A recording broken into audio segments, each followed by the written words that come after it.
Hello students, कैसे हैं आप सब लोग। आज हम स्टार्ट करेंगे एक न्यू सीरीज, मतलब कि एक नया एजुकेशन मेथड। क्या एजुकेशन मेथड? तो सबसे पहले I will introduce my self Deepali Khanna.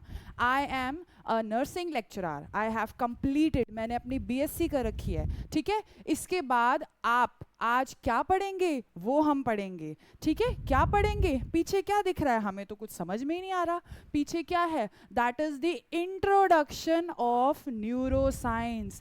Introduction क्या होता है भाई? हमें तो पता ही नहीं है क्या चीज़ है। न्यूरो साइंस क्या होता है भाई? ये भी नई चीज़ है। तो आज हम इसके बारे में बहुत ही ब्रीफ में पढ़ेंगे। पहले हम पढ़ेंगे कुछ कुछ बेसिक टर्म्स जो हमें पता होना चाहिए। जैसे कि इंट्रोडक्शन में बात कर रहे हैं हम न्यूरो साइंस। तो न्यूरो साइंस में क्या चीजें आती हैं, किसी को पता है? क्या आती है न्यूरो साइंस में चीजें? कोई बात नहीं, हम इसीलिए तो यहाँ हैं, आपको बताने के लिए। तो हम क्या करते हैं, अब हम पढ़ते हैं न्यूरो साइंस के बारे में। जैसे आप देख रहे हो, न्यूरो साइंस में जो है दो टर्म्स आती हैं। एक होती है आपकी क्या? एक होती है neuro. Neuro is always related to brain. ठीक है। दूसरा आता है साइंस। साइंस क्या? नॉर्मल बेसिक साइंस नहीं, अलग साइंस। साइंस का मतलब यहां पर है स्टडी। समझ में आ रहा है? स्टडी, इसका मतलब ये है कि ऐसी डेवलपमेंट या फिर एक ऐसी फील्ड, एक ऐसा पैटर्न या एक ऐसी फील्ड जिसमें हम क्या करते हैं, हम ब्रेन के स्ट्रक्चर्स की स्टडी करते हैं। उसको हम क्या बोलते हैं? उसको हम बोलते हैं न्यूरो साइंस। क्या बोलते हैं बच्चे? Neuro science. ठीक है, नेक्स्ट हम आगे आते हैं। ठीक है, ये हो गया आपका न्यूरो साइंस के बारे में। नेक्स्ट अगर हम बताएं तो नेक्स्ट आ जाता है आपकी न्यूरो साइंस की डेफिनेशन। न्यूरो साइंस होता क्या है? हमने पढ़ तो लिया एक बेसिक कि हाँ भाई न्यूरो साइंस का मतलब ये होता है, फलाना फलाना होता है। लेकिन इसकी मेन डेफिनेशन क्या है जो एग्जाम पॉइंट ऑफ व्यू से इंपॉर्टेंट है, जो क्वेश्चंस आते हैं, जो कॉम्पिटिटिव एग्जाम्स में पूछी जाती हैं, वो इसकी डेफिनेशन ये है। दैट इज, ये देख लो, आप पढ़ो, neuro science is the branch, जैसे कि आप पढ़ रहे हो इसमें,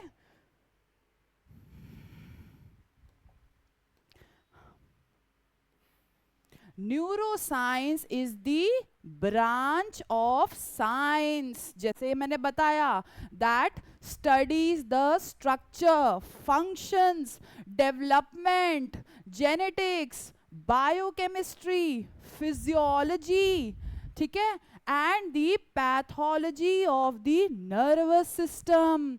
इसका मतलब ये है कि हमारा ब्रेन जो होता है हमारी बॉडी के सारे फंक्शंस करता है।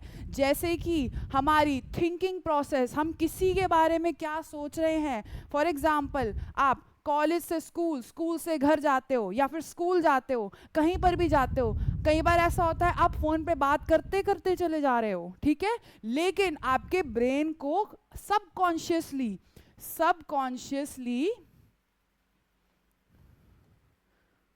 पता होता है कि मुझे कहाँ जाना है। हम कभी भी अपने घर जाने का रास्ता, ऑफिस जाने का रास्ता, या हम कहीं भी जा रहे हैं ऐसी जगह जहाँ पर हम रोज जाते हैं, अगर वहाँ का रास्ता हम रोज नहीं भूलते।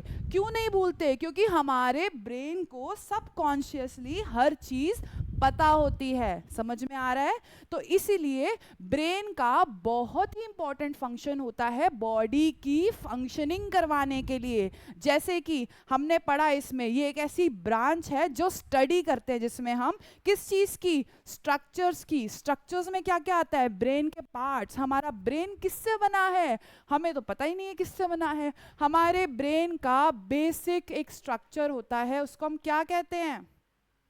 हमारे ब्रेन का एक बेसिक यूनिट स्ट्रक्चर होता है। आई थिंक कुछ कुछ लोगों को पता होगा, जिसको नहीं पता कोई बात नहीं, आप यहाँ पे अच्छे से पढ़िए, ठीक है, हर चीज़ के बारे में। अगर हम बात करें बेसिक स्ट्रक्चर, मतलब कि ऐसा इंपॉर्टेंट या फिर माइक्रोस्कोपिक कण जो पूरे ब्रेन को बनाता है, वो कौन है?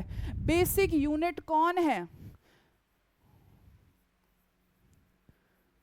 बेसिक यूनिट है हमारा क्या, हमारा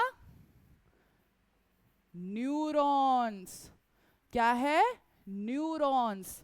जैसे कि हमारा बेसिक यूनिट, अगर कोई क्वेश्चन आता है आपको, एम्स में ये क्वेश्चन पूछा गया है और ये क्वेश्चन आपका डीएसएसबी में भी पूछा गया है, which is the basic unit of life of brain. Brain का बेसिक यूनिट ऑफ लाइफ क्या है, तो उसका आंसर सीधा हो जाएगा हमारा न्यूरॉन। न्यूरॉन के बारे में हम आगे अच्छे से पढ़ेंगे, ठीक है। हमने क्या करा, हम अभी पूरी हमारी डेफिनेशन को ब्रेक डाउन कर रहे हैं, ठीक है। अगर हम बात करें हमारी न्यूरोसाइंस की, तो इसमें आता है हमारे स्ट्रक्चर्स की स्टडी, हमारे फंक्शंस, ब्रेन हमारा क्या क्या फंक्शन करता है, थॉट प्रोसेस, हमारी सोचने की क्षमता, इसके अलावा हमारे कोई काम करने की क्षमता, ठीक है, किसी से कैसे कम्युनिकेट करना है, बात कैसे करनी है, स्पीकिंग प्रोसेस, स्पीच डेवलपमेंट मतलब कि आवाज़ का डेवलपमेंट। छोटा बच्चा होता है, 2 साल का बच्चा है, क्या वो बोलना सीखता है, नहीं सीखता, वो क्या करता है, द द द द ब ब ब ब मम मम ये सब बोलता है वो, ठीक है। लेकिन वो आगे जाके अपनी क्या करता है, स्पीच डेवलपमेंट करता है, ठीक है। तो स्पीच डेवलपमेंट के लिए भी कौन रिस्पॉन्सिबल है, हमारा ब्रेन।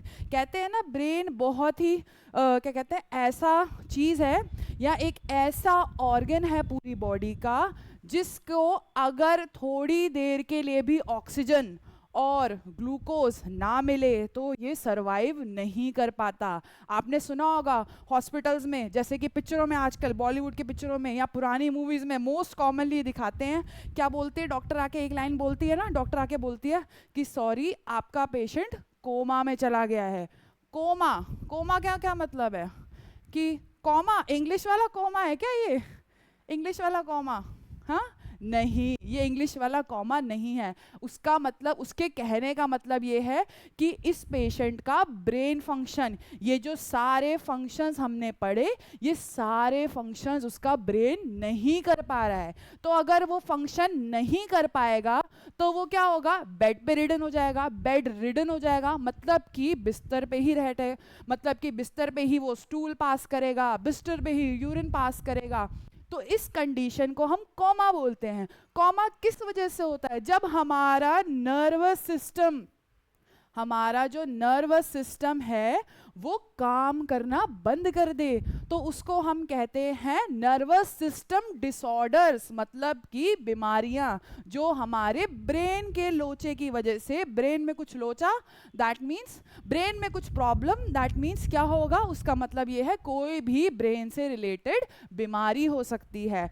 इसलिए कहते हैं कि अपने, कहते हैं ना कि अपने मन की मत सुनो, अपने दिमाग की सुनो। क्यों, क्योंकि मन, कहते हैं ना कि मन तो बहका देता है, इधर उधर हमें राह नहीं दिखाता, लेकिन ब्रेन होता है बिल्कुल राइट डिसीजन लेता है। फॉर एग्जाम्पल किसी को डायबिटीज़ है, मतलब कि शुगर की बीमारी है, तो उसमें अगर डॉक्टर ने उसे बोला है कि भाई आपको मीठा बंद करना पड़ेगा, ठीक है, लेकिन पेशेंट क्या सोचता है, अब वो कह रहा है ठीक है मैं आगे से मीठा नहीं खाऊंगा। घर जाता है, घर जाके कोई फेस्टिवल आ गया, या दिवाली आ गई, होली आ गई, उस टाइम पे क्या हुआ, उस टाइम पे घर में क्या आती हैं, बहुत सारी मिठाइयाँ आती हैं। तो जब मिठाइयाँ घर में आती हैं तो वो पेशेंट क्या करेगा, उसका मन ललचाएगा। मन ललचाने से क्या होगा, वो सोचता है एक खा लेता हूँ क्या हो जाएगा, फिर एक खाता है, 2 खाता है, 3 खाता है, और फिर अगले दिन क्या होता है, अगले दिन अगर शुगर बहुत ज़्यादा हाई हो जाती है तो फिर हॉस्पिटल जाना पड़ता है। कई बार तो ऐसे होता है कि पेशेंट घर पर ही हाई शुगर की वजह से बेहोश हो जाता है। तो इसीलिए कहते हैं कि मन के, एक लाइन है ना जो हमारी भगवत गीता में दी है, वो लाइन ये है कि मन के बहकावे में मत आ, है ना।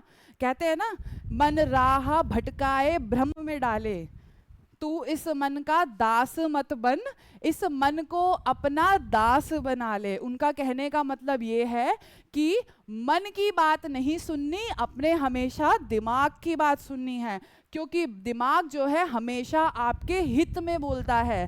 मन जो है आपका लेजीनेस मतलब कि फॉर एग्जांपल मैं कोई काम नहीं करना चाहती तो मेरा मन बोलेगा रहने दे, आज नहीं करते, कल करेंगे, ठीक है, ये होता है। लेकिन अगर मुझे पता है अगर मैंने ये काम नहीं किया तो आगे जाके कोई समस्या आ सकती है, जैसे डायबिटीज के केस में था, वो पेशेंट क्या कर सकता है, वो ये कर सकता है कि नहीं अब मुझे नहीं खाना, मैं अपने आप को मेंटली स्ट्रांग बना रहा हूं, तो उसके लिए कौन रिस्पॉन्सिबल है भाई, हमारा प्यारा सा नर्वस सिस्टम, है ना, उसके लिए बेचारा यही रिस्पॉन्सिबल है। यही हमारे बॉडी में इमोशंस भी डालता है, मतलब कि अगर कोई हमारे सामने रो रहा है या फिर हमारा कोई करीबी रिश्तेदार या कोई करीबी है जिसकी डेथ हो गई है या वो बीमार है या हम किसी प्रॉब्लम से फेस कर रहे हैं, तो उस कंडीशन में क्या होता है, हमें क्या निकलते हैं इमोशंस, हमें अफसोस होगा, दुख होगा, हमें कोई गुड अपॉर्चुनिटी मिली है, कहीं अच्छी नौकरी लग गई या फिर आजकल तो क्या है सरकारी नौकरी लग गई,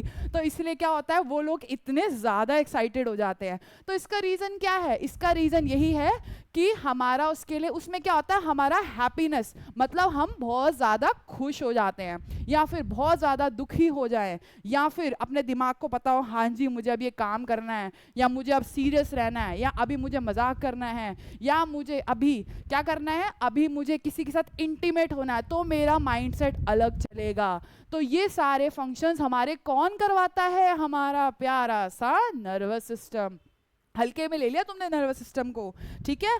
अगर जरा सी भी इसमें कुछ हेर फेर हो गई ना तो बहुत सारी बीमारियां हो जाती है। उसके लिए एक और अलग सी लिस्ट आती है डिसऑर्डर्स की, बहुत सारे डिसऑर्डर्स की which are related to brain, ठीक है। तो ये हो गया आपका डेफिनेशन ऑफ द न्यूरोसाइंस। इसके अलावा इसमें क्या क्या आता है, जेनेटिक्स, हमारे जीन्स, जैसे कि आपको पता है जेनेटिक्स से रिलेटेड ये चीज है कि आपको जैसे कि पता है हमारा जो डीएनए है, डीएनए की फुल फॉर्म क्या होती है, सबसे पहले तो भाई यही पढ़ लेते हैं, है ना, बहुत ज्यादा क्वेश्चन आता है। दिस इज द बेसिक चीज जो हमें पता होनी चाहिए कि डीएनए क्या होता है। डीएनए का फुल फॉर्म है डीऑक्सी राइबोन्यूक्लिक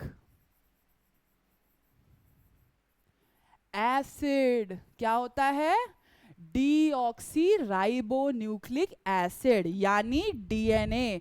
डीएनए जो है बहुत ही इंपॉर्टेंट है, ये हमारे दो प्रकार के होते हैं, ठीक है, इसके बारे में हम थोड़ा सा पढ़ लेते हैं, ठीक है।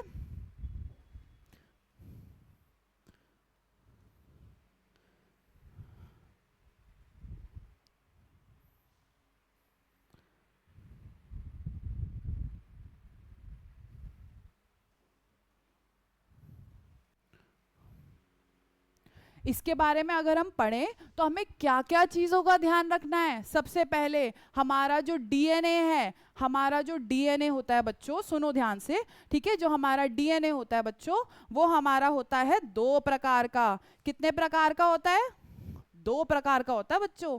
पता थी आपको ये चीज़, नहीं पता थी तो कोई बात नहीं, हम आज अच्छे से हर चीज़ के डेप्थ में जाके पढ़ेंगे कि भाई ये क्यों है, वो क्यों है, ऐसे क्यों है, ठीक है। तो सबसे पहले अगर हम बात करें हमारे डीएनए की, तो डीएनए हमने देखा है पिक्चरों में या फिर बाहर की हॉलीवुड मूवीज में, साइंटिफिक मूवीज जो होती हैं साइंस से रिलेटेड, उन मूवीज में हमेशा डीएनए स्ट्रक्चर को पता है कैसे दिखाते हैं, लाइक दिस, ऐसे टाइप का डबल हेलिक्स बोलते हैं स्ट्रक्चर को। क्या बोलते हैं, डबल हेलिक्स स्ट्रक्चर। क्या बोलते हैं, डबल हेलिक्स स्ट्रक्चर। इसका मतलब होता है कि एक ऐसा, जैसे आप अगर इमेजिन करो तो क्या ये आपको स्नेक की तरह दिख रहा है, हाँ जी दिख रहा है, किसी को नहीं दिख रहा तो कोई बात नहीं, देख लो, ठीक है। अगर नहीं दिख रहा तो हम क्या करते हैं, हम एक अच्छी सी आपको सुंदर सी इमेज दिखाते हैं, ठीक है, डीएनए की, जिससे आपको क्लैरिटी हो जाएगी कि डीएनए होता क्या है, ठीक है। देख लेते हैं क्या होता है भाई डीएनए, आ जाओ जरा देख लेते हैं इसको भी, ठीक है, ये स्ट्रक्चर देख रहे हो, दिस इज ऑल डीएनए, मतलब कि डबल हेलिक्स स्ट्रक्चर। ठीक है, अगर हम इसको माइक्रोस्कोपिकली देखें, इसमें कितने छोटे छोटे कण अटैच हैं वो हमें पता होना चाहिए कि डीएनए है ये। ठीक है, ये तो बच्चों हो गया आपका डीएनए। ठीक है, अगर हम बात करें बच्चों दूसरी चीज की, तो एक और तरह का मैंने बताया था डीएनए होता है। कौन सा वाला डीएनए मैंने बताया था? एक बताया है डीएनए, और दूसरा क्या होता है? दूसरा तो हमने पढ़ा ही नहीं। अरे भाई पढ़ लेते हैं, कोई बात नहीं, क्या हो जाएगा, पढ़ लेते हैं। ठीक है, तो जो दूसरा डीएनए होता है वो होता है हमारा डीएनए, जो हमारा जेनेटिक मटेरियल है। ये हमारे दो प्रकार के हमने बताए, एक हो गया आपका डीएनए और दूसरा होता है आपका आरएनए। अरे ये क्या चीज है भाई, नई चीज आई है, डीएनए तो सुना था, ये आरएनए क्या होता है? आरएनए के बारे में पढ़ लेते हैं। आरएनए का मतलब होता है राइबो न्यूक्लिक एसिड। क्या होता है?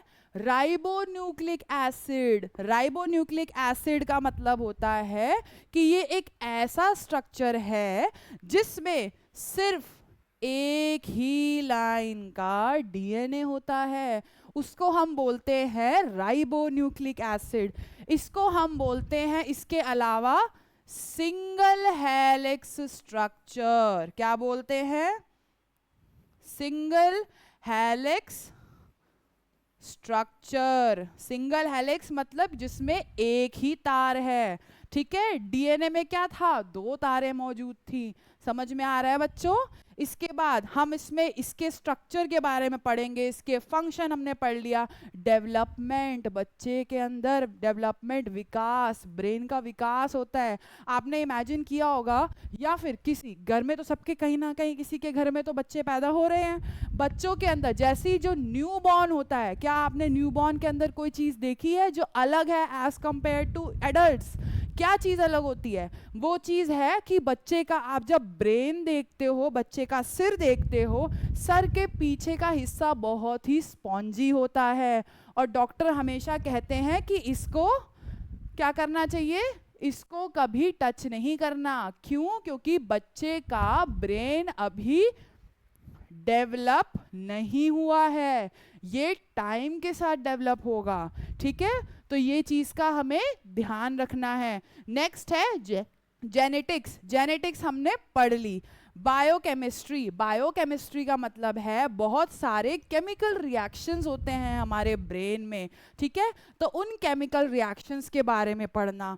ठीक है, इसके अलावा फिजियोलॉजी, मतलब कि ब्रेन का क्या स्ट्रक्चर है, ब्रेन की अनाटमी, ब्रेन का फंक्शन क्या है। इसके अलावा ब्रेन का फंक्शन क्या है, ब्रेन के अंदर कितने कितने पार्ट्स होते हैं जो टुगेदर मिलके ब्रेन बनाते हैं, और उनके क्या फंक्शंस होते हैं, वो हम पढ़ेंगे। इसके बाद आता है पैथोलॉजी। पैथोलॉजी का मतलब होता है कि ऐसे ऐसे टेस्ट, क्या क्या टेस्ट होते हैं, मतलब कि क्या क्या जांच होती है अगर किसी को ब्रेन से रिलेटेड बीमारी हो जाती है।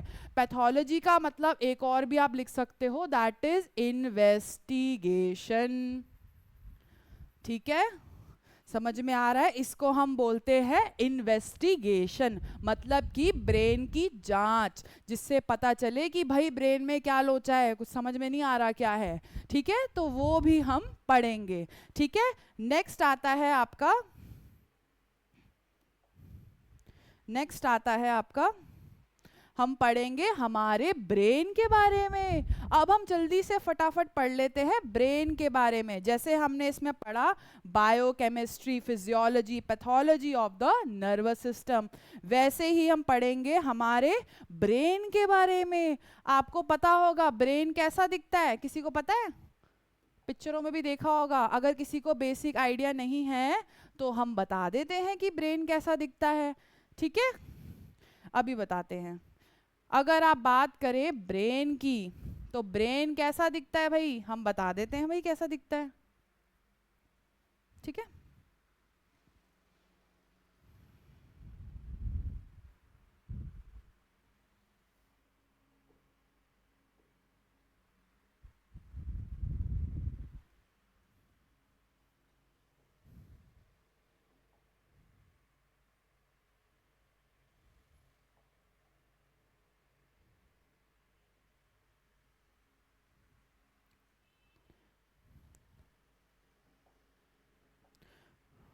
ठीक है, तो चलो अब हम पढ़ते हैं हमारे ब्रेन के बारे में बच्चों। जो हमारा ब्रेन है, तुम्हें पता है ब्रेन जो है, अगर हम बात करें, अगर हम हमारे ब्रेन की बात करें या फिर अगर हम अपने बात करते हैं नर्वस सिस्टम की, तो नर्वस सिस्टम जो होता है हमारा बच्चों, जो हमारा नर्वस सिस्टम है, ठीक है, जो हमारा नर्वस सिस्टम है उसको, उसमें हमारी दो चीजें आती हैं।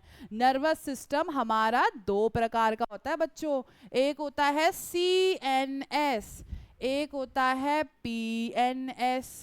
ये CNS क्या है, PNS क्या है? CNS तो सबको पता होगा, लेकिन नहीं पता तो हम पढ़ लेते हैं बच्चों। CNS होता है आपका सेंट्रल नर्वस सिस्टम। क्या होता है बच्चों? Central nervous system. और पीएनएस क्या होता है बच्चों, वो भी पढ़ लेते हैं। पीएनएस होता है आपका पेरिफेरल नर्वस सिस्टम। क्या होता है बच्चों? Peripheral nervous system. ठीक है, सेंट्रल नर्वस सिस्टम, नाम से ही पता चल रहा है बॉडी की सेंट्रल एक्सिस में होगा। इसके अलावा ऐसा नर्वस सिस्टम, मतलब कि CNS, जिसके अंदर हमारी दो चीजें, मतलब कि दो ऑर्गन्स आते हैं।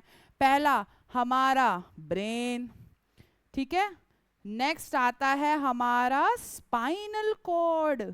नई चीज आ गई भाई, स्पाइनल कॉर्ड क्या होता है? स्पाइनल कॉर्ड हम कहते हैं हमारी नाड़ी को, हमारे ब्रेन से पीछे की तरफ, पीछे रीढ़ की हड्डी में पीछे की तरफ जो हमारा हड्डी जा रही है, उस हड्डी के अंदर एक हमारी नाड़ी प्रेजेंट होती है, उसको हम कहते हैं स्पाइनल कॉर्ड। क्या बोलते हैं बच्चों? स्पाइनल कॉर्ड बोलते हैं उसे। ठीक है, तो अगर हम बात करते हैं हमारी स्पाइनल कॉर्ड की, तो स्पाइनल कॉर्ड में बहुत सारे फंक्शंस होते हैं। ठीक है, बहुत सारे फंक्शंस क्या क्या होते हैं, जैसे कि पहले आप बता देते हैं हम आपको कि स्पाइनल कॉर्ड कैसी दिखती है। ठीक है, तो आपको पता चल जाएगा। ठीक है, ये होता है बच्चों, देखो कितना ब्यूटीफुली भगवान ने हमें बनाया है। ठीक है, देखो ये होता है हमारा ब्रेन, ये हिस्सा जो है हमारा क्या है, ये बच्चों क्या है, अभी तो हमने पढ़ा है भाई क्या है ना? क्या पढ़ा था हमने अभी? हमने पढ़ा था कि ये वाला स्ट्रक्चर जो है वो क्या होता है, ये वाला स्ट्रक्चर होता है हमारा ब्रेन। और ये जो हड्डी के अंदर ये वाली जो ऑरेंज ऑरेंज सी दिख रही है, ये नाड़ी होती है हमारी स्पाइनल कॉर्ड। क्या होती है बच्चों? Spinal cord. तो ये दोनों मिलके हमारा सेंट्रल नर्वस सिस्टम बनाते हैं बच्चों। क्या बनाते हैं? Central nervous system. समझ में आ गया? ठीक है, चलो हम आगे बढ़ते हैं। अब अगर हम बात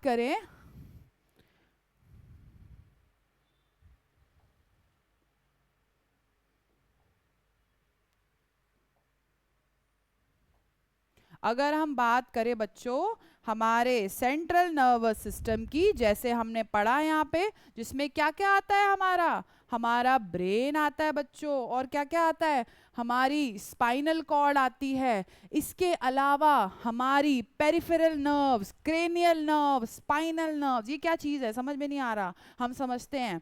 ठीक है, अगर हम बात करें हमारे सेंट्रल नर्वस सिस्टम की, तो सेंट्रल नर्वस सिस्टम में हमारा क्या क्या आता है?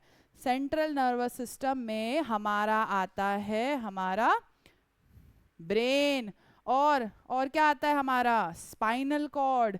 इसके अलावा हमारा जो नेक्स्ट है पेरिफेरल नर्वस सिस्टम बच्चों। पेरिफेरल नर्वस सिस्टम जो होता है, मतलब कि ऐसा सिस्टम जो हमारे ब्रेन और हमारे स्पाइनल कॉर्ड के बाहर है बच्चों। ठीक है, उसको हम क्या कहते हैं? उसको हम बोलते हैं पेरिफेरल नर्वस सिस्टम। क्या बोलते हैं बच्चों? Peripheral nervous system. उस पेरिफेरल नर्वस सिस्टम में हमारी क्या आती हैं? ब्रेन के बाहर निकलने वाली नर्व्स, उसको हम कहते हैं, ब्रेन के बाहर वाली, उसको हम कहते हैं क्रेनियल नर्व्स। ठीक है, वो आती हैं। इसके अलावा नेक्स्ट स्पाइनल नर्व्स, जो हमारी नाड़ी है, नाड़ी के बाहर जो हमारी रीढ़ की नाड़ी है उससे जो बाहर आ रही है नसें हमारी, उन नसों को हम कहते हैं स्पाइनल नर्व्स। क्या बोलते हैं बच्चों? Spinal nerves. अगर हम बात करें इन नर्व्स की, तो जो हमारी क्रेनियल नर्व्स होती हैं वो होते हैं 12 पेयर्स, 12 पेयर्स होते हैं हमारी क्रेनियल नर्व्स के। समझ में आ रहा है? इसके बारे में भी हम आगे ब्रीफ में पढ़ेंगे। ठीक है, ये हो गया आपका किसके बारे में? ये हो गया आपका क्रेनियल नर्व्स और एक आइडिया कि हमारा ब्रेन के कितने सिस्टम्स होते हैं। ठीक है बच्चों, सबको समझ में आ गया होगा। ठीक है, हमने क्या पढ़ा था? Nervous system. नर्वस सिस्टम की अगर हम बात करें, इसकी डेफिनेशन की, जो भाई एग्जाम में आती है मोस्ट कॉमनली, क्या है वो डेफिनेशन? ये देख लो। नर्वस सिस्टम जो है controls the function of every other system. It communicates with the body system in order to coordinate performance and to provide the need of the body from moment to moment. भाई क्या है, इसको जरा break करके बताओ, हमें तो समझ में नहीं आ रहा। तो चलिए हम समझते हैं। ठीक है, नर्वस सिस्टम की अगर हम बात करें, नर्वस सिस्टम जो है हमारा, वो हमारे बॉडी के फंक्शंस कंट्रोल करता है। वो भी हमारे अलग अलग सिस्टम्स है, जैसे सर्कुलेटरी सिस्टम, हमारा यूरिनरी सिस्टम, हमारा एक्सक्रीटरी सिस्टम, हमारा गैस्ट्रोइंटेस्टाइनल सिस्टम, या फिर हमारा रिप्रोडक्टिव सिस्टम। वो सारे सिस्टम्स को कमांड देने वाला कौन है भाई? वो है हमारा नर्वस सिस्टम। समझ में आ रहा है? इसके बाद अगर हम बात करें, ये हेल्प करता है कम्युनिकेट करने में, कोऑर्डिनेट फंक्शन करने में। जैसे फॉर एग्जाम्पल मुझे चलना है, तो चलने के लिए मेरे कौन कौन से सिस्टम रिस्पॉन्सिबल है? एक तो हो गया मेरा स्केलेटल सिस्टम, मेरी हड्डियों वाला सिस्टम। ठीक है, इसके अलावा मेरे ब्रेन को फंक्शन देना पड़ेगा ना मेरे स्केलेटल सिस्टम को, कि भाई हाँ अब ये चलना चाहती है तो चलने का कमांड देते हैं। ठीक है, तो उसके लिए मेरा स्केलेटल सिस्टम, मेरा मस्कुलर सिस्टम और मेरा नर्वस सिस्टम, ये तीनों मिलके मुझे क्या करवाते हैं? वॉकिंग करवाते हैं बच्चों। ठीक है, तो इसीलिए ये कोऑर्डिनेशन में काम करता है। एंड इसके अलावा provide the needs of the body from moment to moment. इसके अलावा हमें कब भूख लग रही है, कब हमें प्यास लग रही है, कब हमें लगता है हाँ जी हमें रोने का मन कर रहा है, या मुझे उल्टी आ रही है, उल्टी आने का मन कर रहा है, या मेरा जी अच्छा नहीं लग रहा, या मेरी छाती में जकड़न आ रही है, कोई भी सिम्टम्स आ रहे हैं, तो वो कौन दिलवाता है बच्चों? हमारा ब्रेन ही दिलवाता है। ठीक है, ताकि हम आगे कोई प्रॉब्लम हो तो उससे पहले ही मैनेज कर ले। हमारी बॉडी कुछ कुछ संकेत देती है।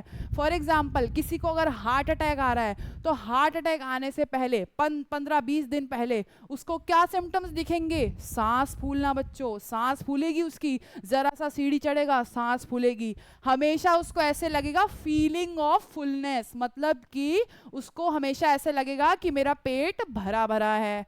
इसके अलावा कभी भी उल्टी आ सकती है, और किसी किसी सीवियर केसेस में उनको ऐसा भी लगता है कि उनको बुखार आ रहा है। तो ये क्या है? ये सारे संकेत ही तो है जो हमारी बॉडी दे रही है। इसके अलावा पसीने छूटना, उस पेशेंट के, उस जिसको हार्ट अटैक आने वाला है, बहुत पसीने छूटेंगे या उसका बीपी हाई रहेगा। ठीक है, तो ये सारे संकेत हमारी शरीर देती है। और शरीर का ये संकेत देने के लिए कौन रिस्पॉन्सिबल है बच्चों? फिर से वही आ गया हमारा एनएस भैया। ठीक है, एनएस सिस्टम इज रिस्पॉन्सिबल। ठीक है, इसके बारे में हम आगे पढ़ते हैं। ठीक है, नेक्स्ट। अरे ये क्या आ गया? बड़ा खूबसूरत सा डायग्राम आ गया। अरे वही तो है जो हमने पढ़ा था, उसको कहते हैं हम ब्रेन। ब्रेन की अगर हम बात करें बच्चों, तो ब्रेन का हमने ऊपर का हिस्सा जो ऐसे जलेबी जैसा दिख रहा है ना, या फिर ऐसा दिख रहा है जैसे खूब सारी आते कोलैब होके इकट्ठी होके मिलके इकट्ठी खड़ी हो गई हैं, तो इसको हम कहते हैं क्या? इस पोर्शन को हम, ये हमारा ब्रेन है। ब्रेन के इस पोर्शन को जो आगे की तरफ है, मतलब कि आगे की तरफ वाला जो जलेबी वाला हिस्सा है बच्चों, उसको क्या कहते हैं? उसको हम बोलते हैं सेरिब्रम। क्या बोलते हैं बच्चों? उसको हम बोलते हैं सेरिब्रम। समझ में आ रहा है बच्चों? ठीक है, इसको हम बोलते हैं सेरिब्रम। हमारा ब्रेन जो है 3 पार्ट्स में डिवाइडेड होता है भाई, हमें तो पता ही नहीं था। चलो आगे पढ़ लेते हैं। हमारा जो आगे का हिस्सा है, ये वाला हिस्सा, इसको हम बोल देते हैं सेरिब्रम। क्या बोलते हैं बच्चों? सेरिब्रम। इसके बाद पीछे का हिस्सा जो हमारे यहाँ पीछे की तरफ से नीचे की तरफ जा रहा है, इस सेक्शन को हम बोल देते हैं ब्रेन स्टेम। मतलब कि नाम से ही पता चल रहा है, स्टेम। स्टेम किसको कहते हैं? जड़ को कहते हैं। ठीक है, तो हमारे ब्रेन की जड़ है ये। ठीक है, तो इसको हम कहते हैं ब्रेन स्टेम। इसके बाद नेक्स्ट आता है हमारा सेरिबेलम। दोनों की स्पेलिंग अलग है भाई, कंफ्यूज नहीं होना। ठीक है, एक की स्पेलिंग क्या है? सेरिब्रम। ठीक है, और एक की स्पेलिंग क्या है बच्चों? सेरिबेलम। ठीक है, ब्रह्म याद रखना, ब्रह्म आगे है, बेलम पीछे है। ठीक है, समझ में आ गया बच्चों? आगे बढ़ते हैं। सेरिबेलम की बात करें तो सेरिबेलम कौन सा हिस्सा है? एक हमारी जो ब्रेन की जड़ है, उस जड़ के पीछे एक पत्ते जैसा दिखने वाला स्ट्रक्चर है, या फिर पंखे जैसा दिख रहा है ये। तो इस स्ट्रक्चर को हम क्या बोलते हैं? इसको हम बोलते हैं बच्चों सेरिबेलम। क्या बोलते हैं बच्चों? सेरिबेलम। ठीक है, अरे हमने तो काफी सारे ब्रेन के नए नए पार्ट्स पढ़ लिए। चलो आगे बढ़ते हैं। इसके बाद अगर हम बात करें नेक्स्ट की, तो नेक्स्ट आपको जो स्ट्रक्चर दिख रहा है उसको बच्चों क्या बोलते हैं? उसको बोलते हैं हम स्पाइनल कॉर्ड। जो हमने पढ़ा बच्चे की या बड़े की, एडल्ट की, यहाँ आसपास हमारी क्या होती है बच्चों? अभी तो पढ़ा है हमने। हमने इसके बारे में पढ़ा कि आगे क्या क्या होती है। ये हमारी क्या है? हमारी वर्टिब्रल कॉलम।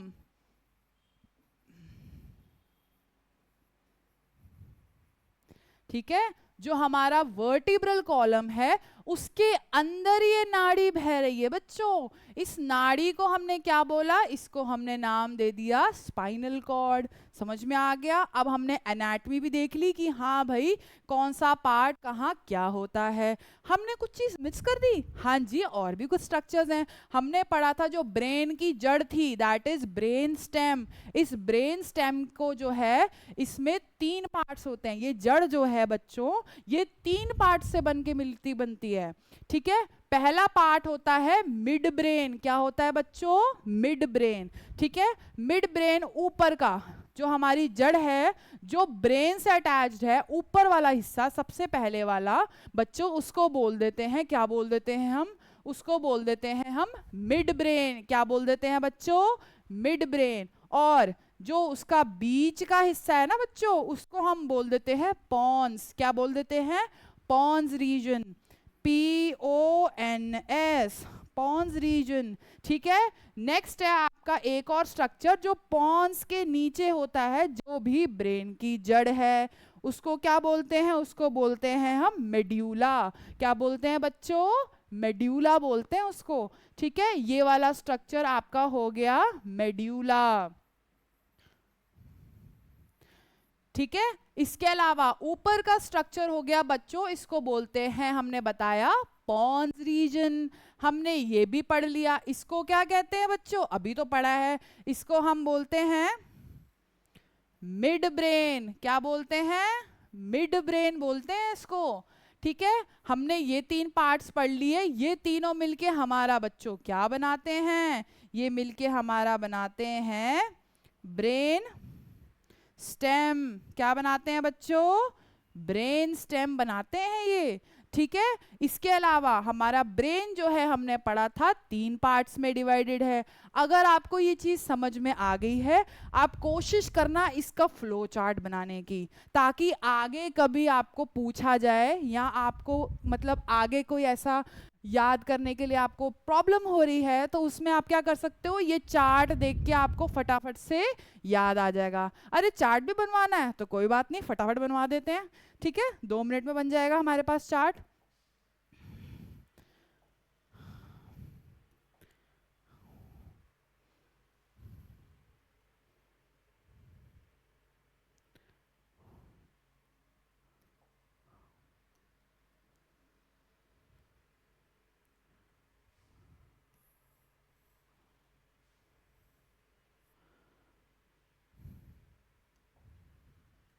ठीक है, तो चलो आज हम पढ़ लेते हैं क्या चीज़ आ रही है भाई हमारे सामने, हम उसको भी देख लेंगे। ठीक है, ठीक है,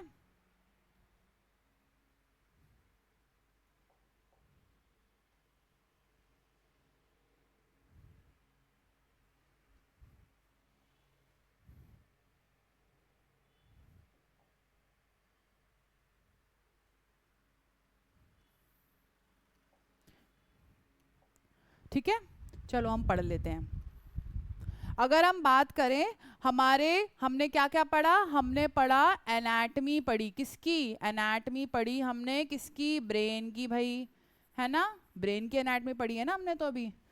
ठीक है, तो अगर हम बात करें हमारे ब्रेन की या फिर हमारे नर्वस सिस्टम की, तो जो हमारा नर्वस सिस्टम है ना बच्चों, वो दो में डिवाइडेड है। एक है सीएनएस, एक है हमारा पीएनएस, ये हमने पढ़ा था। अगर हम बात करें हमारे ब्रेन की, तो हमारा ब्रेन कैसा है भाई, हमारा ब्रेन डिवाइडेड है 3 पार्ट्स में बच्चों। कौन सा, एक है सेरिब्रम, हमने अभी पढ़ा भाई सेरिब्रम होता है। नेक्स्ट क्या होता है हमारा, नेक्स्ट होता है हमारा सेरिब्रम, फिर होता है हमारा ब्रेन स्टेम, जो हमारी नाड़ी है। नेक्स्ट हमने पढ़ा क्या, सेरिबेलम, क्या पढ़ा था बच्चों, सेरिबेलम पढ़ा था हमने। ठीक है, और जो हमारी ब्रेन स्टेम है वो 3 चीजों से बनती है, 3 जड़ों से बनती है। पहला क्या था, पॉन्स, पहला पॉन्स था, नहीं नहीं पॉन्स थोड़ी था, पहला क्या था बच्चों, पहला था हमारा मेड्यूला, क्या था, मेड्यूला। नेक्स्ट था पॉन्स, और बच्चों तीसरा क्या था, तीसरा क्या था बच्चों, चार्ट बना लेना, ठीक है, याद नहीं रहेगा वरना तुम लोगों को। ठीक है, चलो ये हो गया आपका अबाउट दी चार्ट। चार्ट हम कैसे बनाते हैं, ठीक है।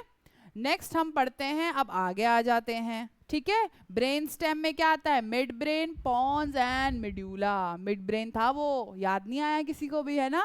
हाँ, नेक्स्ट पढ़ते हैं, अब हम नेक्स्ट पे आ जाते हैं। हमारा ब्रेन का ओवरव्यू जो हमने पहले ही ले लिया है, ठीक है। सेरिब्रम मेरा आगे का ब्रेन का हिस्सा, तो बच्चों जो सेरिब्रम होता है उसके भी बहुत सारे फंक्शंस होते हैं। ब्रेन का हर पार्ट जो है वो अपने खुद के फंक्शंस दिखाता है बच्चों, ठीक है, खुद के फंक्शंस दिखाता है। हर कोई पार्ट के अपने खुद के फंक्शंस होते हैं बच्चों। क्या क्या फंक्शंस होते हैं, जैसे कि हमारा जो सेरिब्रम है ना बच्चों, वो क्या करता है, थिंकिंग में, मतलब मैं सोच रही हूँ हाँ भाई कल मेरा टेस्ट है तो मैं क्या करूँगी, कैसे पढ़ूंगी, मुझे पढ़ना चाहिए नहीं पढ़ना चाहिए, वो सोच मेरे दिमाग में कौन लेके आ रहा है बच्चों, that is the thinking. Thinking मेरा कौन सा पार्ट करता है, आगे वाला पार्ट करता है बच्चों, ठीक है। नेक्स्ट आ गया आपका मेमोरी, याददाश्त, जो कि कैसे बढ़ती है, रोज पढ़ने की वजह से, रोज रिवीजन करनी पड़ेगी बच्चों आपको, तभी काम बनेगा, ऐसे नहीं बनेगा, ठीक है। जो टॉपिक पढ़ाते हैं उसकी रिवीजन करनी पड़ेगी, ठीक है। तो उसके लिए कौन रिस्पॉन्सिबल है बच्चों, हमारी मेमोरी। नेक्स्ट आता है वॉलेंट्री, वॉलेंट्री मूवमेंट, मतलब मैं चलना चाहती हूँ, दौड़ना चाहती हूँ, डायलॉग है ना पिक्चर का, हाँ उधर नहीं जाएंगे हम, ठीक है। वॉलेंट्री मूवमेंट की अगर हम बात करें, वॉलेंट्री मूवमेंट ऐसी होती है जो हमारे कंट्रोल में है, जैसे मेरे हाथ की मूवमेंट मेरे कंट्रोल में है, मेरे नेक की मूवमेंट मेरे कंट्रोल में है, ठीक है। तो उसको हम कहते हैं वॉलेंट्री मूवमेंट्स। वो सारी मूवमेंट्स भी कौन कराता है, ब्रेन का आगे वाला part, that is the cerebrum. Next आता है आपका सेरिबेलम, जो हमने पढ़ा था। सेरिबेलम किसको कहते हैं भाई, किसको कहते हैं भाई, एक पंखे जैसा स्ट्रक्चर था ना, उसको हम सेरिबेलम कहते हैं। अब वो क्या करता है, बैलेंस एंड कोऑर्डिनेशन। एक पार्ट जो है हमारा सेरिब्रम, वो किस में हेल्प कर रहा है, चलने में हेल्प कर रहा है भाई, दूसरा क्या हेल्प करेगा कि चलते चलते भाई वो गिर ना जाए, ठीक है, उसका बैलेंस सही हो। जैसे मैं स्कूटी चला रही हूँ या फिर मैं साइकिल चला रही हूँ, तो मेरी बॉडी के बैलेंस, मतलब कि मेरी बॉडी का बैलेंस, मेरा वेट बॉडी संभाल पा रही है कि नहीं, उसके लिए कौन रिस्पॉन्सिबल है? उसके लिए रिस्पॉन्सिबल है हमारा सेरिबेलम बच्चों, ठीक है, समझ में आ गया? हमारी बॉडी के हर फंक्शंस के लिए हमारा ब्रेन रिस्पॉन्सिबल है। नेक्स्ट कौन है? ब्रेन स्टेम, हमने पढ़ लिया। ब्रेन सेल्स, जो ब्रेन स्टेम है हमारा, वो हमारे वाइटल्स फंक्शन के लिए रिस्पॉन्सिबल है। वाइटल्स, ये कौन सी भाई नई चीज आ गई? हमने तो भाई ये पहली बार पढ़ रहे हैं, ये क्या चीज आ गई है? कुछ हमें समझ में नहीं आ रहा भाई, जरा विस्तार से बताओ भाई। हैं तो हम विस्तार से बता देते हैं जी, ठीक है। अगर हम बात करें हमारे वाइटल साइंस की, वाइटल्स अगर हम बात करते हैं इसमें वाइटल्स की, वो भी हम आगे पढ़ेंगे बच्चों, ठीक है। तो वाइटल्स को मैं क्या करती हूँ, यहां अलग से लिख देती हूँ, ठीक है। वाइटल्स में क्या आता है? ऐसे ऐसे पैरामीटर्स, मतलब कि ऐसी ऐसी चीजें जो बताती हैं, जो संकेत देती हैं बॉडी के। जैसे कि अगर हमने किसी का बीपी चेक करा, ब्लड प्रेशर चेक करते हैं जिससे, वो भी हमारा वाइटल साइन है बच्चों। क्या है बच्चों? वाइटल साइन है वो भी, ठीक है, उसके बारे में भी हम पढ़ेंगे। नेक्स्ट बीपी हो गया, नेक्स्ट हो गया क्या? नेक्स्ट हो गया बच्चे की या किसी एडल्ट की सांस लेने की क्षमता, ठीक है, कितनी ब्रेथ्स पर मिनट जा रही है, वो इंपॉर्टेंट है। नेक्स्ट क्या हो गया? बीपी हो गया, पल्स आ गई। नेक्स्ट आ गया पल्स, किसी की पल्स कितनी चल रही है। अगर पल्स नहीं है तो पेशेंट गया, पेशेंट चला गया, ठीक है। तो इसीलिए इन सब चीजों का ध्यान रखना है, ठीक है। इसके अलावा आपका आ गया टेम्परेचर, किसी को बुखार है भाई, किसी को ठंड लग रही है, किसी को बुखार है, किसी बच्चे को ठंड लग गई है, तो ये सब हम कैसे चेक करेंगे? टेम्परेचर चेक करेंगे ना भाई। किससे चेक करते हैं? थर्मोमीटर से, जो सबके घरों में होता है आजकल, ठीक है, तो उससे हम चेक करते हैं। उसके बाद और क्या क्या चीज आती है? एक और आजकल चल रहा था कोरोना के बाद से, कोविड-19 के बाद से, जिसको हम कहते हैं, जिसको हम बोलते हैं पल्स ऑक्सीमीटर। बच्चों समझ में आ रहा है? पल्स ऑक्सीमीटर, जो एक छोटा सा गैजेट होता है, फिंगर में लगाते थे, ठीक है, उसमें क्या देखते थे? 90%, 98% आता था ना रीडिंग, और इसके साथ साथ पल्स भी आती थी, ठीक है। तो वो उससे हम क्या चेक करते हैं? उससे ऑक्सीजन सैचुरेशन चेक करते हैं। मैं इस टॉपिक पे भी नहीं आ रही, बस एक ब्रीफ आपको बता रही हूँ, इसके बारे में डेप्थ में हम आगे पढ़ेंगे, ठीक है। ये सारे हो गए आपके वाइटल साइंस। तो वाइटल साइंस के लिए भाई कौन रिस्पॉन्सिबल है? भाई हमारा ब्रेन स्टेम, हमारे ब्रेन का नर्वस, जो हमारा ब्रेन का ब्रेन स्टेम वाला पार्ट है, वो हमारे वाइटल फंक्शंस के लिए रिस्पॉन्सिबल है। नेक्स्ट, जिसमें मैंने क्या बताया आपको? जिसमें मैंने बताया ब्रीदिंग, जैसे मैंने बताया रेस्पिरेशन रेट, हार्ट रेट, मतलब कि किसी की धड़कन चल रही है कि नहीं। तो ये सारे पैरामीटर्स जो हैं वो किसके लिए रिस्पॉन्सिबल हैं? इसके लिए कौन रिस्पॉन्सिबल है? वो है हमारा ब्रेन स्टेम भैया। नेक्स्ट, अब हम आ जाते हैं नेक्स्ट पे, ठीक है। अब आ गई भाई स्पाइनल कॉर्ड। चलो ब्रेन के बारे में तो हमने अच्छे से पढ़ लिया, अब हम पढ़ लेते हैं स्पाइनल कॉर्ड के बारे में। तो स्पाइनल कॉर्ड की अगर हम बात करें तो स्पाइनल कॉर्ड जो है, इसका क्या फंक्शन है? चलो बच्चों पढ़ते हैं इसके बारे में, चलो देखते हैं।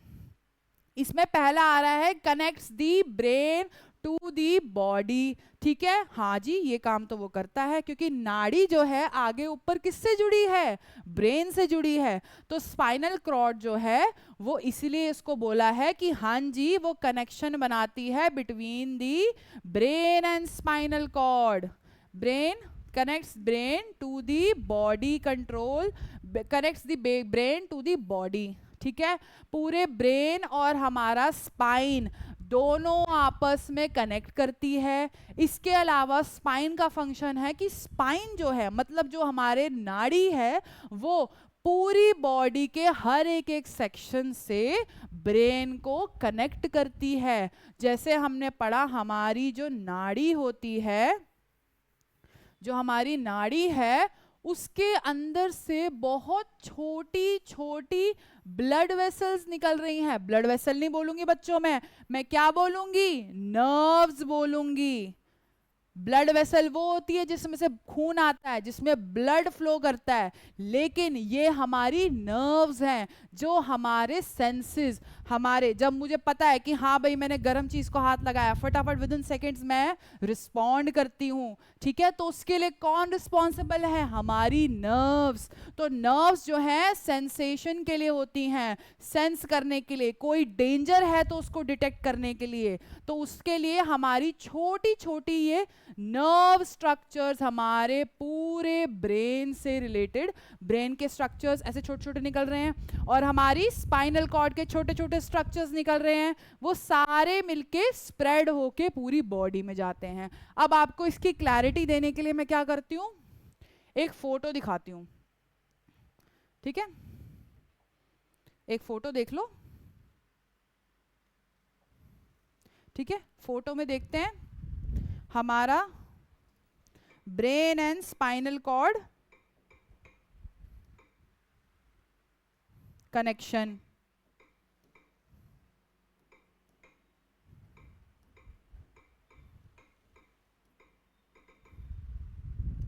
ठीक है। ये देखते हैं, इससे आपको पूरी क्लैरिटी हो जाएगी कि हाँ भाई ब्रेन का देखो, how beautifully they have given the पूरा स्ट्रक्चर। पूरा स्ट्रक्चर बच्चों कैसा दिख रहा है? ऐसे दिख रहा है। इसमें आपको मोटी मोटी वेन्स दिख रही हैं, बट और छोटी छोटी माइक्रोस्कोपिक वेन्स होती हैं। ये देखो, ये वाला स्ट्रक्चर देखो, बहुत छोटी छोटी नसें हमारी बॉडी के, इवन मेरी छोटी सी फिंगर है वहां तक भी इसकी नर्व्स जा रही हैं, ठीक है। तो उसके लिए कौन रिस्पॉन्सिबल है बच्चों? हमने बताया अभी कौन रिस्पॉन्सिबल है। उसके लिए रिस्पॉन्सिबल है बच्चों हमारा स्पाइनल कॉर्ड, ठीक है। और ये हमारी बॉडी के रिफ्लेक्स एक्शंस को भी कंट्रोल करता है। क्या करता है? रिफ्लेक्स एक्शंस को भी कंट्रोल करता है, ठीक है। अगर हम बात करें, कनेक्शन तो करता ही है ये साथ में, इसके अलावा और क्या करता है? ये कंट्रोल करता है रिफ्लेक्स एक्शंस को। मतलब कि जैसे मैं कुछ खाना खाती हूँ, खाना खाने के बाद कहते हैं ना फंदा लग जाता है, या पानी गले में अटक जाता है, या खाना कुछ अटक जाता है, उस कंडीशन में क्या करती हूँ मैं? कफ करती हूँ बच्चों। हम भी कफ करते हैं ना, तो कफ रिफ्लेक्स होता है। इसके अलावा स्नीजिंग, कुछ नाक में चला गया हम छींक मारते हैं, या फिर उसको ऐसे स्नीज आउट करके बाहर निकालते हैं। तो हमारी बॉडी में बहुत सारे रिफ्लेक्सेस होते हैं। उन रिफ्लेक्सेस के लिए कौन रिस्पॉन्सिबल है बच्चों? उसके लिए हमारा spinal cord reflex, spinal cord responsible है, नाड़ी रिस्पॉन्सिबल है। यही बताती है हमें कि हाँ भाई अब हमें फटाफट से अपने आप को बचाना है। ये रिफ्लेक्सेस का काम क्या होता है? सर्वाइवल।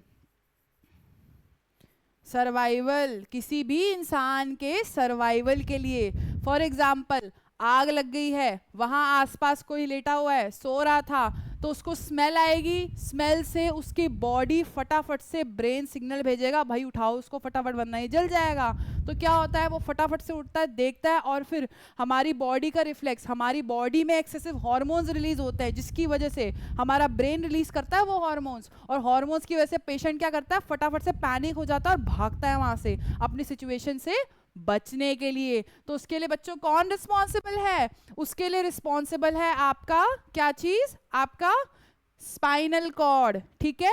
नेक्स्ट आता है transmits the sensory and motor signals. ये आ गई नई चीज, ठीक है। अगर हम बात करें सेंसरी और मोटर सिग्नल्स की, तो सबसे पहले हम पढ़ते हैं भाई सेंसरी क्या होता है, ठीक है।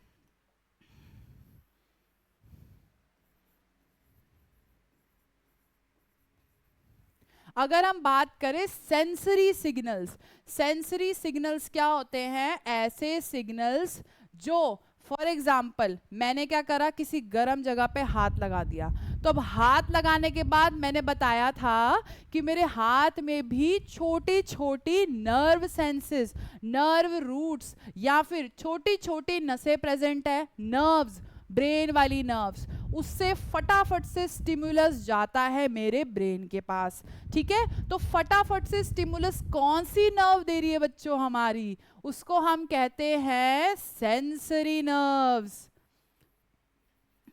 क्या बोलते हैं बच्चों, sensory nerves, which gives signal from affected part, जो भी पार्ट अफेक्ट हुआ है, अफेक्टेड पार्ट टू दी, किसको भेजेगा भाई सिग्नल, ब्रेन को। फटाफट से विद इन सेकेंड्स, सेकेंड्स का टाइम भी नहीं लगता, उससे भी पहले फटाफट से सिग्नल जाता है। उसके लिए कौन रिस्पॉन्सिबल है, हमारी सेंसरी नर्व्स, ब्रेन को सिग्नल देने के लिए। ठीक है, ये हो गया आपका सेंसरी नर्व्स के बारे में। नेक्स्ट हमने पढ़ा था मोटर नर्व्स। कौन सा पढ़ा था हमने, मोटर नर्व्स। मोटर नर्व्स नाम से पता चल रहा है, क्या इसमें मोटर लगी होगी, है बॉडी में मोटर लगी होगी, नहीं, मोटर क्यों लगेगी। ठीक है, मोटर नर्व्स या फिर मोटर रिफ्लेक्स वो होता है जो सिग्नल ब्रेन फटाफट से उस एरिया में देता है अपने आप को बचाने के लिए, तो उस रिफ्लेक्स को हम कहते हैं मोटर रिफ्लेक्स। ऐसी नसें, मतलब कि ऐसी नर्व्स जो क्या करती हैं, जो ब्रेन से फटाफट से सिग्नल उस अफेक्टेड एरिया में ले जाती हैं और वहां पर क्या करती हैं, मूवमेंट करवाती हैं या फिर वहां पर उसको प्रोटेक्ट करने के लिए कोई एक्शन लेती हैं, तो उन नर्व्स को हम कहते हैं मोटर नर्व्स। क्या बोलते हैं, मोटर नर्व्स। ये क्या करती है, सेंड दी सिग्नल, सिग्नल भेजती है बच्चों, ये सिग्नल या फिर डिसीजन लिख सकते हो आप। ठीक है, डिसीजन मैंने अलग से इसलिए लिखवाया है ताकि आपको याद रहे। ठीक है, डिसीजन, सेंड्स दी सिग्नल और decision to the affected area. ठीक है, किसको, टू दी अफेक्टेड एरिया। ठीक है, इसको हम कैसे समझे, इसको हम एक बढ़िया से एग्जांपल से समझते हैं। पहला एग्जाम्पल, ठीक है, मैंने क्या करा, एक मुझे ध्यान नहीं था, मैं बातों में उलझी हुई थी। ठीक है, मैंने क्या करा, एक ग्लास गरम गरम का फटाफट से उठा लिया। ठीक है, और विद इन सेकेंड्स उसे वापस नीचे रख दिया। ठीक है, तो ये हुआ एक सीन। तो इसको जरा हम स्लो मोशन में देखते हैं। फॉर एग्जाम्पल, जब मैंने गरम ग्लास पानी का उठाया तो मेरे हाथों में मैंने बताया था कौन कौन सी नर्व्स प्रेजेंट हैं, सेंसरी भी होती हैं और मोटर नर्व्स भी होती हैं। तो सेंसरी नर्व्स ने फटाफट से सिग्नल भेजा मेरे ब्रेन को और मुझे पता चल गया हाँ भाई ये तो बहुत गर्म है। ठीक है, फिर विद इन सेकेंड्स फटाफट से रिस्पॉन्ड आया, मैंने क्या करा, ग्लास को फटाफट नीचे रख दिया और मैं अपने आप को बचाने लग गई। तो इसके लिए कौन रिस्पॉन्सिबल है, ये सारा रिफ्लेक्स जो है हमारा कौन करवाता है, ये हमारा स्पाइनल कॉर्ड करवाता है बच्चों। ठीक है, तो ये हमने पढ़ा, सेंड्स दी सिग्नल और decision to the affected area. समझ में आ गया। इसके अलावा नेक्स्ट, अगर कोई एकदम से ऐसी स्ट्रेसफुल सिचुएशन आ गई है, मतलब कि ऐसी सिचुएशन जिसमें क्या हो रहा है, जिसमें आप बहुत ज़्यादा स्ट्रेस में आ गए हो। फॉर एग्जाम्पल, किसी का एक्सीडेंट हो गया है, रोड ट्रैफिक एक्सीडेंट हो गया या बाइक से स्लिप कर गया है, तो उस कंडीशन में क्या होता है, अगर आप मतलब सेंसेस में हो, मतलब होशो आवाज में हो, तो अपने आप को बचाने की कोशिश करोगे। ठीक है, तो बचाने के लिए कौन रिस्पॉन्सिबल है, बहुत सारे हॉर्मोन्स रिलीज होते हैं बॉडी से, वो रिस्पॉन्सिबल होते हैं इसके लिए। ठीक है, तो ये हमारे हार्मोन्स क्या करते हैं, फटाफट से हमारे सेंसेस को एक्टिवेट करते हैं, ब्रेन फटाफट से सिग्नल भेजता है, हाँ जी अब क्या डिसीजन लेना है, वो हो जाता है। ठीक है, समझ में आ रहा है। आई होप आपको ये सब अच्छे से क्लियर हो। अगर क्लियर है तो आप, अगर नहीं क्लियर है तो वीडियो को वापस से रिवाइंड करना, वापस से देखना। अगर नहीं भी समझ आए तो प्लीज कमेंट सेक्शंस में बताना। ठीक है, I will also clear your doubts, मैं डाउट्स भी आपके क्लियर कर दूंगी। ठीक है, इसके अलावा अगर हम आगे बढ़ के अगर हम बात करें तो और आगे चलते हैं अब। ठीक है, अगर नहीं समझ आया दोबारा से देखना, नहीं समझ में आया फिर दोबारा देखना। ठीक है, जब तक वो डाउट आपका क्लियर नहीं हो जाता, जब तक वो कंसेप्ट आपके दिमाग में नहीं बैठ जाता, ठीक है, तब तक उस कंसेप्ट को नहीं छोड़ना। अगर वो एक बारी में याद नहीं होता, 2 बारी, 3 बारी, 4 बारी या फिर 10 बारी, करो, उसको वापस से दोबारा रिवाइज करो, ठीक है। रोज हैबिट डालो। फॉर एग्जाम्पल मैंने आज एक लेक्चर आपको करवाया है, आपने कोई भी एक वीडियो देखी है, तो इस वीडियो के नोट्स बनाओ बच्चों। नोट्स बनाने के बाद क्या करोगे, नोट्स बनाने के बाद रोज सुबह जब भी आप उठते हो सिर्फ 5 मिनट निकालने हैं आपको उस रिकॉर्डेड लेक्चर का नोट्स देखने के लिए। सिर्फ बच्चों 5 मिनट निकालने हैं। उस 5 मिनट में क्या करोगे, आप जस्ट गो थ्रू करोगे मेन पॉइंट्स, ठीक है। जो इंपॉर्टेंट है वो सारा आप बस एक रीडिंग मारने में कितना टाइम लगेगा, 5-10 मिनट लगेंगे, चलो 10 मिनट लगा लो या 15 मिनट लगा लो, आपके ऊपर है, लेकिन मिनिमम 5 मिनट देने हैं बच्चों, ठीक है। तभी ऐसे बात बनेगी, वरना नहीं बनेगी, ठीक है। गवर्नमेंट एग्जाम क्रैक करना है जिसको, तो उसके लिए बहुत ही इनोवेटिव है ये वीडियो, ठीक है। जरूर देखना। अगर आपको वीडियो पसंद आई हो तो अच्छे से आगे और मेहनत करनी है, पीछे नहीं भागना। ये ग्राफ जो है ऐसे ऐसे जाना चाहिए, ये ऐसे नहीं आना चाहिए, ठीक है। तो इसके लिए क्या करना पड़ेगा, पढ़ाई करनी पड़ेगी बच्चों, रोज रोज पढ़ना पड़ेगा, ठीक है। चलो अब आगे आ जाते हैं हम इस टॉपिक पे। अगर हम इस टॉपिक की बात करें, हम क्या पढ़ रहे थे, हमने सेंसरी और हमारी मोटर नर्व्स पढ़ ली हैं, ठीक है। अगर हम आगे आते हैं, अब हमने पढ़ना था एक इम्पॉर्टेंट स्ट्रक्चर जो मैंने सबसे पहले बताया था कि जो बेसिक यूनिट है हमारा लाइफ का, किसमें, ब्रेन में। हमने पढ़ा था, क्या था वो, अरे सबको पता ही होगा, बता तो दिया ही था मैंने। क्या था बच्चों, वो था हमारा, क्या था, न्यूरॉन था ना। हाँ बच्चों, न्यूरॉन ही था, ठीक है। तो अगर हम न्यूरॉन्स की बात करें, this is the basic unit of brain. मतलब कि सबसे माइक्रोस्कोपिकली अगर मैं किसी का ब्रेन, कोई डेड पर्सन है उसका ब्रेन मैंने लिया, ब्रेन के अंदर से कुछ मैंने छोटा सा बायोप्सी सैंपल लिया, मतलब कि छोटा सा मांस का टुकड़ा लिया, उसको स्लाइड बना के माइक्रोस्कोप में अगर मैं देखूंगी तो मुझे क्या दिखेगा, मुझे ये न्यूरॉन दिखेगा बच्चों। क्या दिखेगा, न्यूरॉन। चलो इसके बारे में हम थोड़ा सा विस्तार में पढ़ लेते हैं, ठीक है। इसके बारे में थोड़ा सा विस्तार में पढ़ेंगे।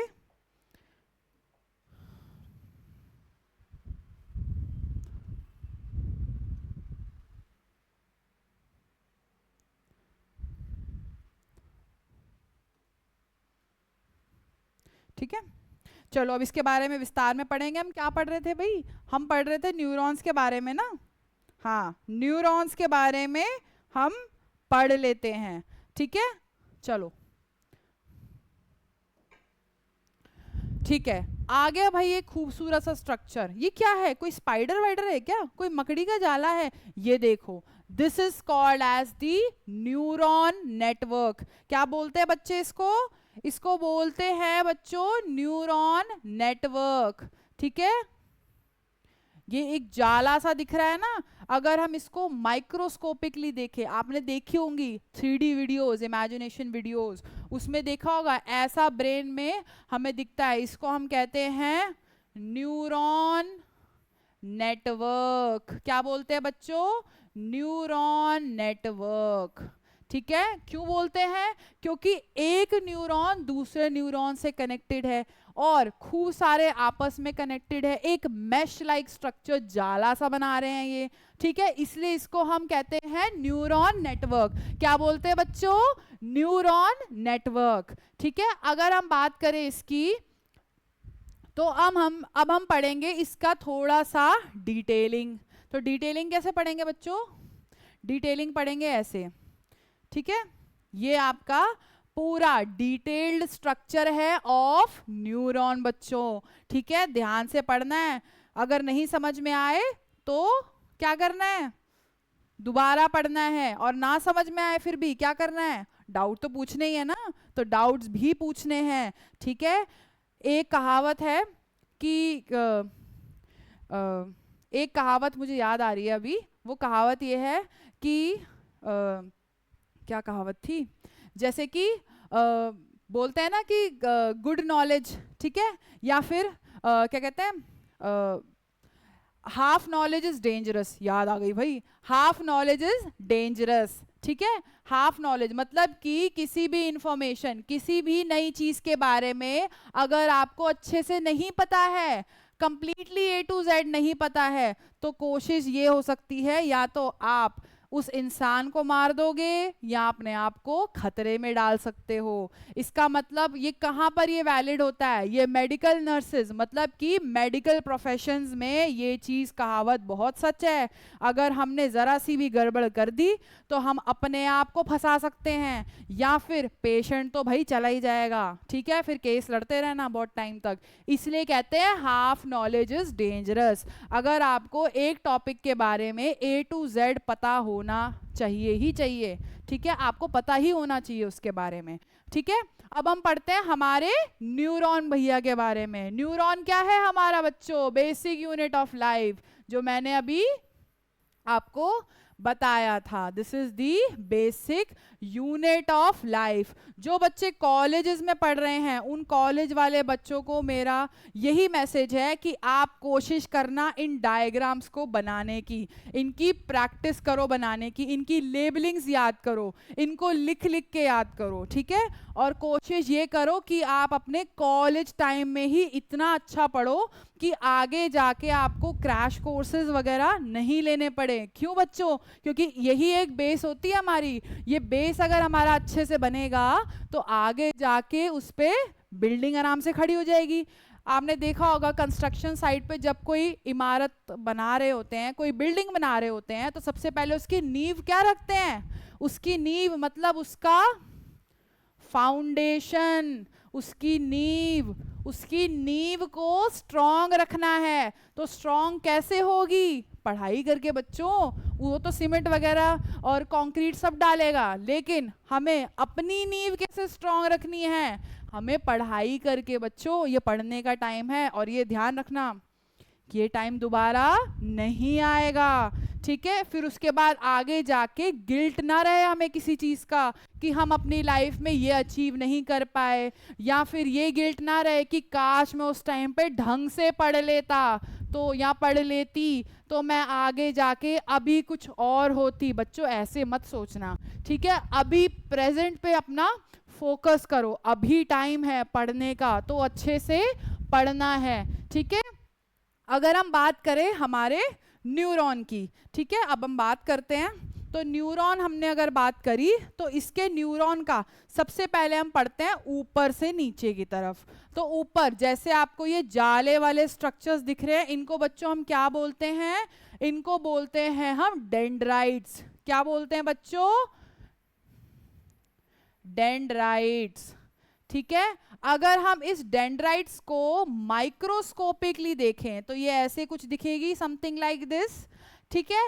इसके एंड पे एक पॉइंट होता है, ठीक है। इस पॉइंट को क्या कहते हैं बच्चों? इसको हम कहते हैं नर्व एंडिंग। क्या बोलते हैं बच्चों? Nerve ending. और यही एक ऐसा पॉइंट होता है जहां पर एक डेंड्राइट जो है वो हमारी दूसरी डेंड्राइट से कनेक्टेड होता है। क्या होता है बच्चों? कनेक्टेड होता है, ठीक है। अगर हम इसका कनेक्शन दिखाएं तो ऐसे दिखेगा, ठीक है, समथिंग ऐसे। एक मिनट, ये आपका नर्व एंडिंग है। इसको नर्व एंडिंग या फिर बच्चों हम बोलते हैं नर्व टर्मिनल। सुना है ना मेट्रो की टर्मिनल लाइन, या फिर बस टर्मिनल। टर्मिनल क्या होता है? ऐसा पॉइंट जहां पर सारी बसेस इकट्ठी होती हैं, या फिर लास्ट पॉइंट, ठीक है। तो ये एक ऐसा लास्ट पॉइंट होता है हमारे न्यूरॉन के अंदर भी। उसको हम क्या कहते हैं? उसको हम बोलते हैं नर्व एंडिंग बच्चों, ठीक है। और एक नर्व का जो डेंड्राइट है वो दूसरे नर्व के डेंड्राइट से क्या होता है? कनेक्टेड होता है बच्चों, लाइक दिस, ठीक है।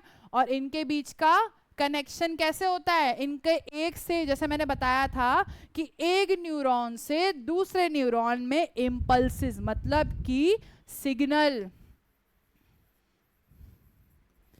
या फिर सिग्नल, कोई बोलता है इम्पल्स,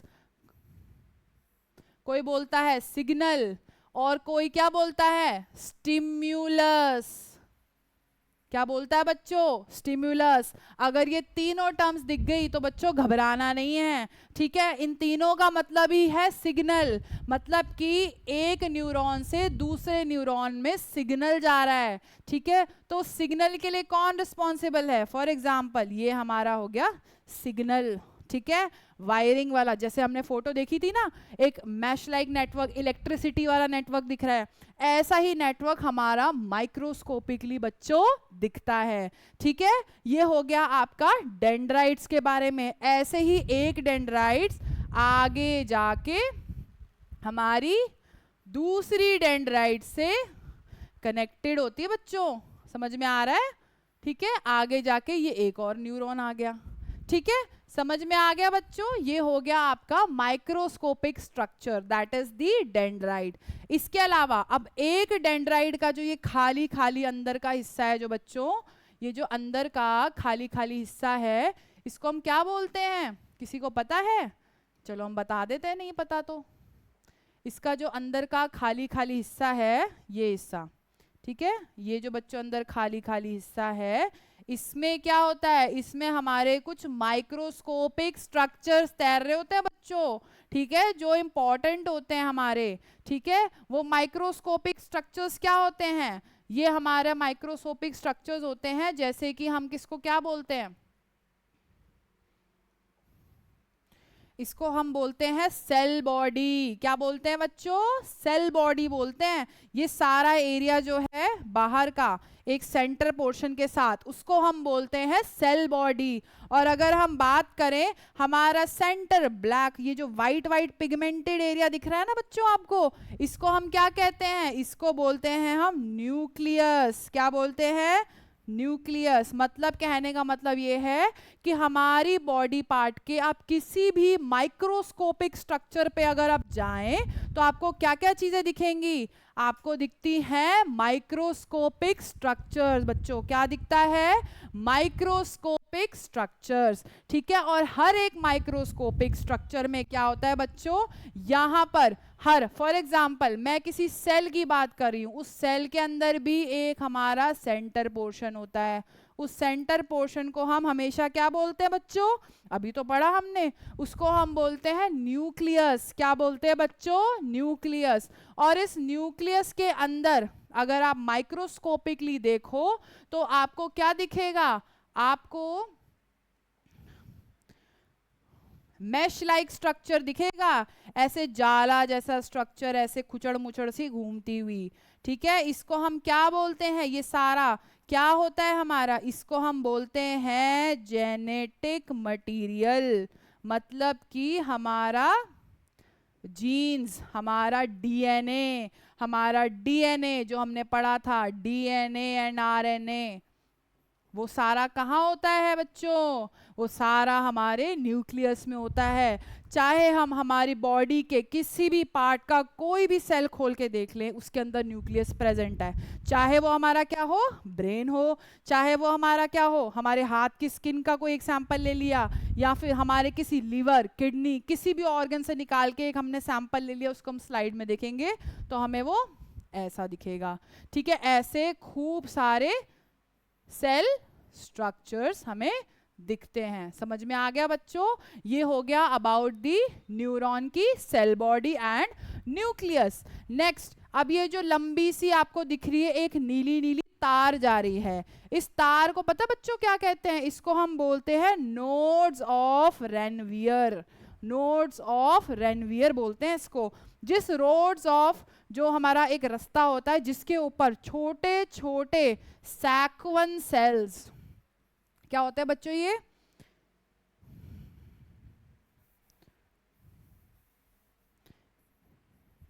सैक्वन सेल्स, ये जो सैक्वन सेल्स होते हैं ये हमारे न्यूरॉन का जो रास्ता है, रोड सी जो है, उस रोड को हमने क्या बोला था? क्या बोला था हमने?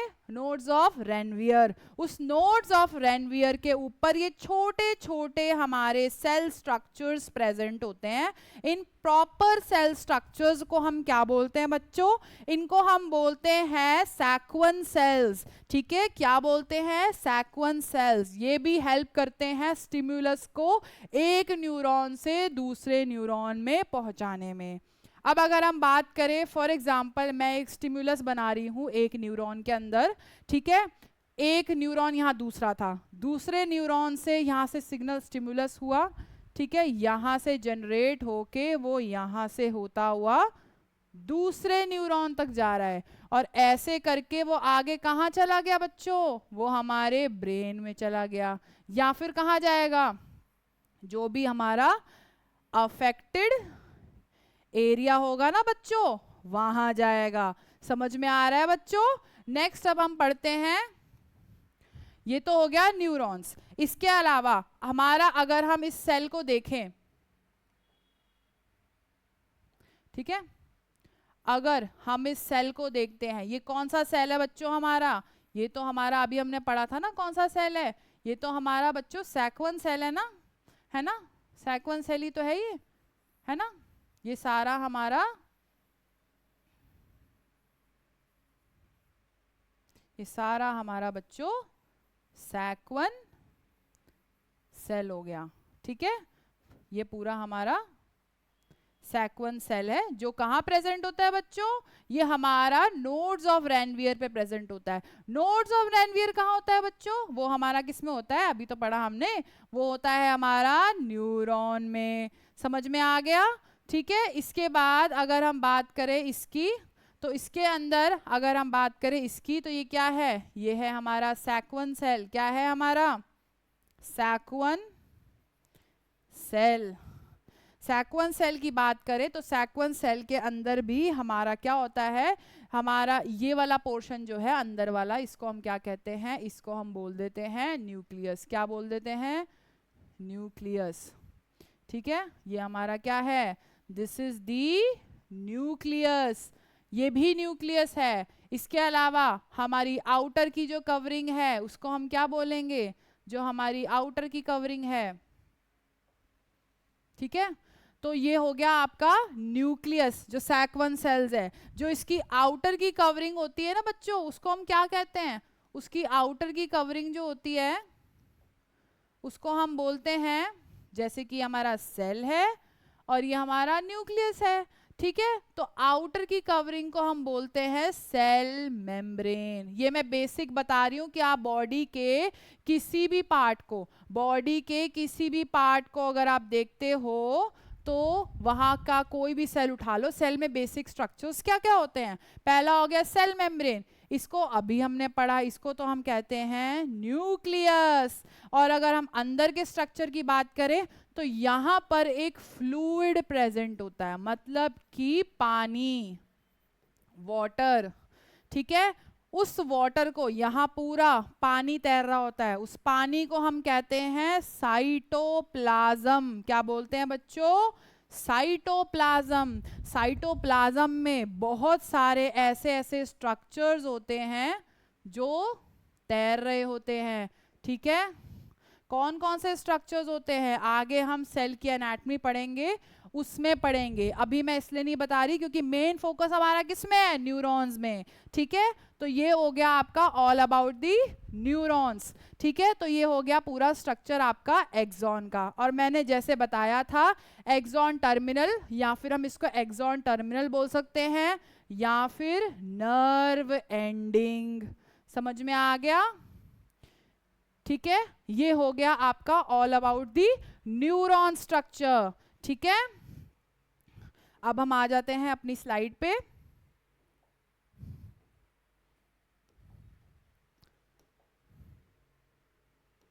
ठीक है, हमने ये पढ़ लिया है, न्यूरॉन के बारे में पढ़ लिया हमने। और क्या क्या पढ़ा बच्चों? हमने सेल बॉडी के बारे में पढ़ लिया, हमने डेंड्राइट्स के बारे में पढ़ लिया। डेंड्राइट्स क्या करते हैं? सिग्नल्स को रिसीव करते हैं बच्चों। क्या करते हैं? सिग्नल्स को रिसीव करते हैं। एक्सॉन की अगर हम बात करें, एक्सॉन क्या करता है? सिग्नल को सेंड करता है, ठीक है। नेक्स्ट बात करें साइनैप्स की। साइनैप्स का मतलब होता है कम्युनिकेशन जंक्शन। जो मैंने दिखाया था ना अभी आपको, दो न्यूरॉन्स के बीच में, दो डेंड्राइट्स के बीच में एक ऐसे तार जैसा सिग्नल वाला, तो उसको हम कहते हैं साइनैप्स। ठीक है, सिग्नल जनरेट होना, उसको हम कहते हैं साइनैप्स। बच्चों क्या बोलते हैं? उसको हम बोलते हैं साइनैप्स।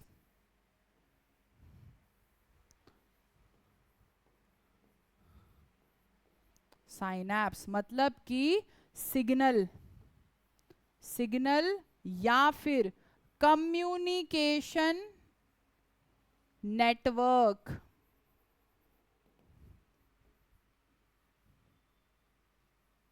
ठीक है बच्चों, ये हो गया आपका कम्युनिकेशन नेटवर्क। समझ में आ गया? अब हम आगे बढ़ते हैं। ठीक है, आगे हम जाते हैं नेक्स्ट स्लाइड पे।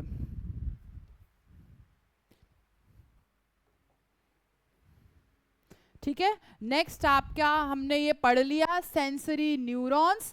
ठीक है, सेंसरी न्यूरॉन्स का मतलब होता है बच्चों, मतलब कि ऐसी नसें जो सिग्नल जनरेट करती हैं। ठीक है, यहां से सिग्नल ब्रेन में भेज रही हैं। और हमारी कौन सी थी? Motor neurons. मोटर न्यूरॉन्स क्या करती है? ब्रेन से सिग्नल वापस भेजती है उस अफेक्टेड एरिया में, ताकि हम अपना बचाव कर सकें।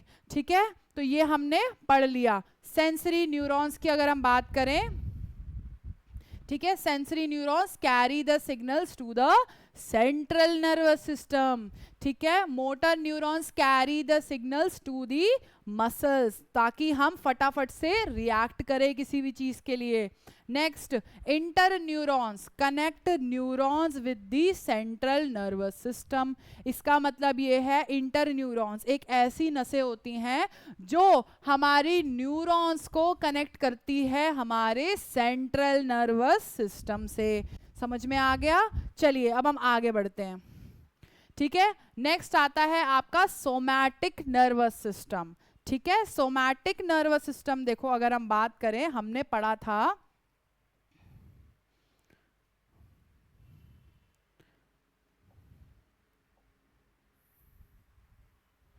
ठीक है, हमने पढ़ा था नर्वस सिस्टम दो प्रकार के होते हैं। ठीक है, एक होता है हमारा सेंट्रल नर्वस सिस्टम, एक होता है peripheral nervous system. Central nervous system जो होता है हमारा, वो भी बच्चों आगे दो प्रकार का हो जाता है। पता था आपको? कोई नहीं पता था तो अच्छी बात है, आपको अच्छे से नॉलेज है। अगर नहीं पता था तो बच्चों अच्छे से सीखो। ठीक है, अगर हम बात करते हैं सेंट्रल नर्वस सिस्टम की, तो सेंट्रल नर्वस सिस्टम दो पार्ट्स में डिवाइडेड है।